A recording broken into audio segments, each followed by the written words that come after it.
Aujourd'hui, au détour d'un livre, vous présente Tu verras, les âmes se retrouvent toujours quelque part de Sabrina Philippe aux éditions Édito. Elle est encore jeune, un peu connue, mais déjà lasse. Elle parle d'amour sur les plateaux de télévision, donne des conseils éclairés, mais peine à trouver du sens à sa propre histoire. C'est pas la guide malgré elle vers l'île Saint-Louis, près de laquelle elle a emménagé après une rupture difficile. Dans un café de l'île où elle a pris l'habitude de commencer ses journées, elle fait une rencontre qui va bouleverser sa vision du monde, de l'amour, et qui changera sa vie à jamais. Elle venait d'emménager dans son nouvel appartement après la séparation avec son mari qui l'a quittée pour une autre femme. Elle est psychologue, intervient à la télévision dans une grande émission animée par un animateur emblématique que l'on reconnaîtra sous les traits de Jean-Luc Delarue. Sa spécialité ? Parler d'amour. Mais voilà, Sabrina est au fond du trou quand elle décide d'aller prendre un café près de la Seine à l'angle d'un quai un jour de septembre. Là, elle remarque une femme, les yeux bleus comme elle, mais avec une vingtaine d'années de plus. Leurs regards se croisent et quelque chose se passe. Si le contact ne se fait pas tout de suite au fil des jours, l'habitude de la rencontre fait que le lien s'établit. Sabrina s'installe à la table de la femme et d'entrée de jeu, celle-ci semble discerner chez la psychologue la détresse. Elle lui propose alors de lui raconter une histoire d'amour, son histoire, ou plutôt l'histoire de deux âmes sœurs qui se retrouvent pour mieux ou mal se séparer. L'étrangère livre alors à Sabrina en 3 jours sa rencontre avec cet être exceptionnel qui a jalonné une partie de son existence sans en faire réellement partie pour autant, du moins dans cette vie. L'âme sœur. Est-ce l'amour ou bien plus encore, ou finalement autre chose que l'on ne soupçonne pas?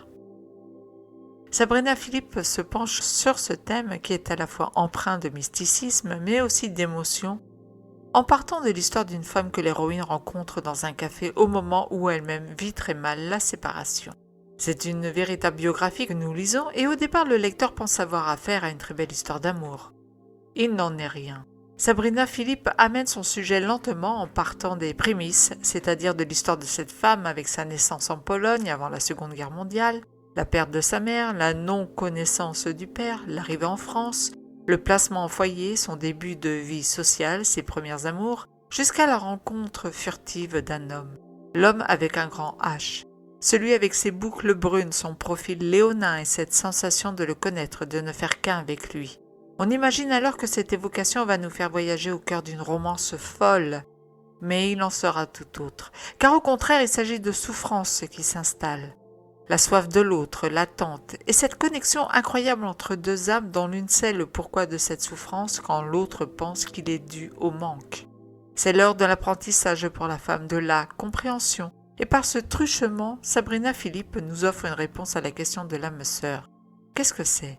Comment la reconnaît-on? Pourquoi sommes-nous sur Terre? Quelle est notre mission? Et avons-nous tous une âme sœur?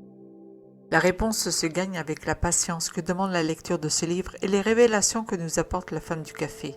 Il faudra au lecteur s'abreuver de cette vie, la découvrir et feuiller ses pans pour parvenir à la fin par effleurer le secret de cette âme sœur.